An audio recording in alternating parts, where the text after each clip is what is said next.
What's going on, everybody? We are here live. I got my boy Ryan on the call. What's up, Ryan? Yalla, how's it going, man? And we got Noble Bark on here, who's gone mute. You know, Noble works with us in the program. And hey, guys, today is the day. You already know what it is. It's the batch call. All right. So, hey, guys, this is something you guys want to be a part of this week. Every Wednesday, me and Ryan are going to call lists that we get from batch leads. Mainly, we're going to get batch leads lists where we skip trace them. And then Ryan takes it a step further that we're going to explain to you why these lists are freaking money.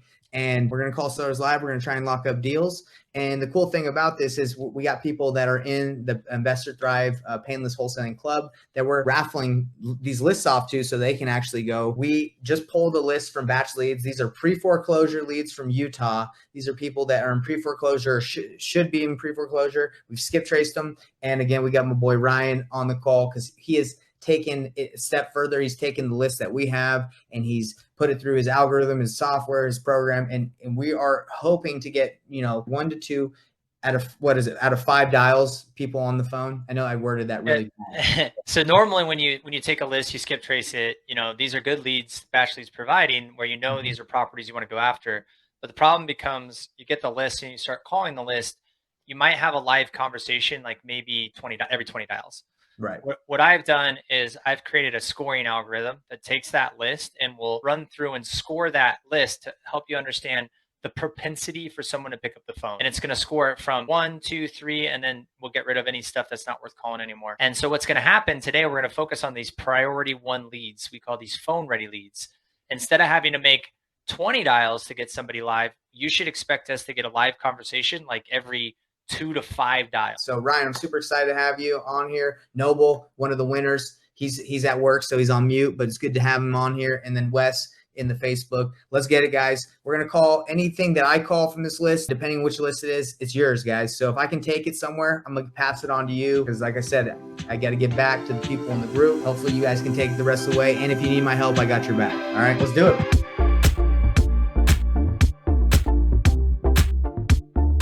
So I got everything set up here. I'm going to jump right in to start making some calls. I'm a noob as well, right? I'm new to this stuff. So I know how to start conversations and get some live coaching too on what to do if we do get a level of interest. So I'm going to get right into it. We'll just do this.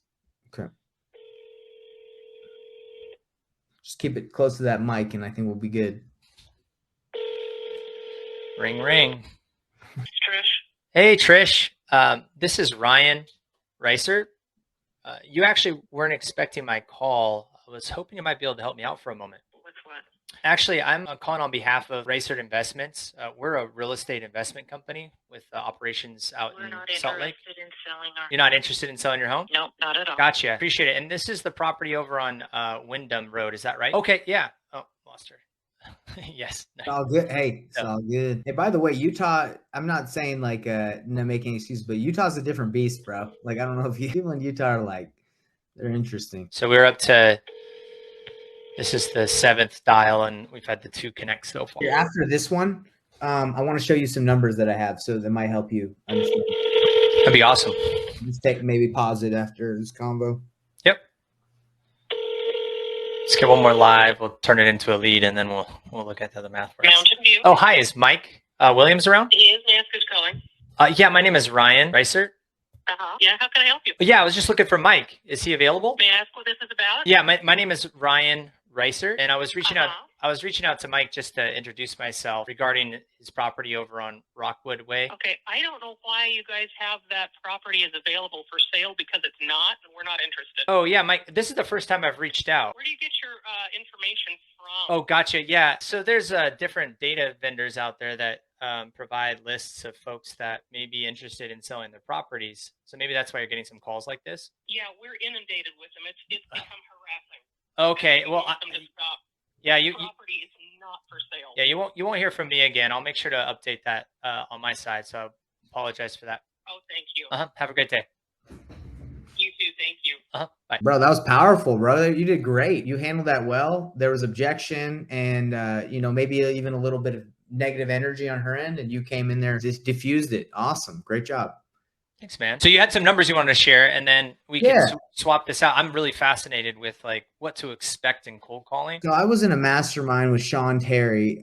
He's a big coach out there. He's a baller. But these are his numbers for his acquisitions team. So he wants to produce 25 leads a month, and a lead for him is a lead that someone wants to sell, right? So we're dealing with a list of people we don't know they want to sell. So the numbers and the conversations are greater, right? But out of his data, it's number of calls made to the 25 leads. It usually takes 250 is what he says to close 2 deals. And that's 2 contracts, right? So he's saying if he can get 25 leads, he needs to have 250 combos in order to get 2 contracts that translate to 2 closed deals. Those are the KPIs for his business. Time on phone, 12 hours, gets 2 deals. So pretty much everyone gets an offer, and projected spread is 50,000. So those are his numbers. I'll be real, my numbers, I don't have them as dialed in as this, so I use this. And when it comes to cold calling, it's kind of a little more difficult just because it really depends on your data, depends on who's on the phone. It has a lot of factors that determine like how many it comes to get actually one, like leads from cold calling to translate to a deal. Does that make sense? Did you want to try to make a couple calls? I'd love to make some calls, but I will tell you that when it comes to calling people that you're not sure if they have interest or not, I don't care how good you are. It depends. Okay, does the person really have interest at all? I'm down to make some calls. Let's do it. So you could see the lead coming through. Okay, it's Jason Cook. Here's the property address that we had.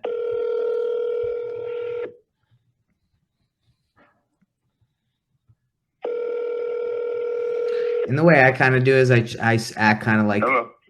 Hi, I'm looking for Jason. Yeah. Hey, Jason, what's going on? My name's Nathan. I don't know if you remember, but I think you talked to one of my employees in the past about being interested in selling your house on Bastille Drive in Salt Lake. No, I'm not interested. Okay, not selling at the moment? Lost him. Okay. So the way I kind of approach it is like not as a cold call in the sense of like, hey, this is the first time I'm calling you, but hey, like I think you talked to someone else. I'm just calling to kind of relieve the pressure. Got it. Let's see how it goes. Yeah. And I also do the same when I knock doors. When I knock on someone's door, I'm not like, hey, I want to buy your house. I'm more like, hey, I work for somebody that's buying houses in the area. Are you interested? Kind of like to deflect all the hate on you. Hello, Mike.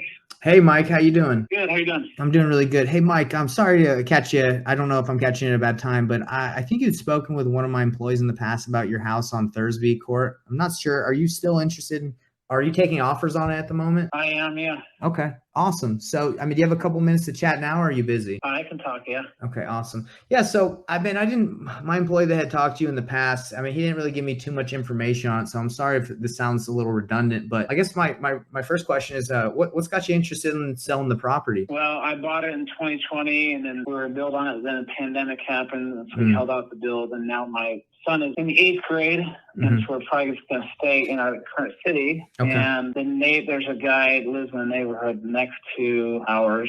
Okay. And he contacted me out of the blue and said he wants to buy it. And so we've just been talking about that. And I started at $500,000. He wanted to pay $450,000, and then of course he went up to $470,000. So that's kind of where we're at. We haven't made an agreement yet, but that's just. We met this week in my office, and so that's kind of where we're at. Awesome. And you're kind of exploring your options at the moment. It's not like you're stuck to his offer. Is that kind of what I understand? Right. Okay. Well, I'm just going to talk about the address, or say the address just to make sure I'm talking about the right one. 1146 West Thursby Court. Is that right? Yeah. So you said that this is one that you don't currently live there at the moment, right? Right. There's no house on it. It's just a lot. Just a lot. Okay. What is the lot size of the property? It's 0.44 acres. Oh. Okay, that's pretty good size. Do you own this property outright? So maybe we could do potentially a seller finance option where I could get you exactly what you want, but maybe I could make it in payments. I do own it outright. Yes. Okay. Would something like that be of interest to you? Where maybe if I could come up a little bit higher than his offer or closer to what your asking price is, but I could buy it on terms. I don't know if I really want to do that because we're thinking about selling this and then selling our current house and moving. So the price that you're asking at $500,000, was that because that's what the value you ran comps to and you saw that's what it was worth? Is that just what you want? How did you arrive at that price? So when I'm doing my research, I can find out. Well, that's what my realtor suggested. Okay. What the comps that she ran. I appreciate your time. It's Mike, right? That's what you like to go by, Mike? Yeah. Okay. All right, Mike. Well, my name's Nathan Payne. I will be doing a little bit of research on it. If I can come up to that price or get it done. If it's not something that I can work with, do you mind if I reach out to some of the people in my network and see if they'd be interested in it? Would you mind if I made some calls too and see if I could help you?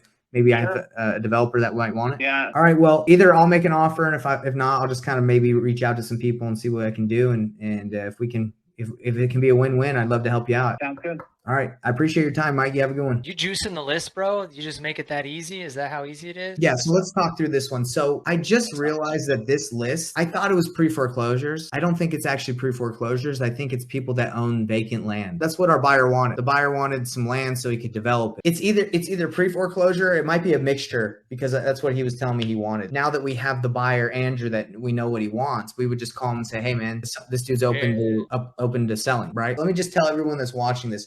When you're calling leads that are cold, these are cold leads, right? They're not, what did you call it in your bucket? You called it like a priority lead. Yeah. You call it a priority lead. I call it an opportunity. The way we call it in my business is you got leads and you have opportunities.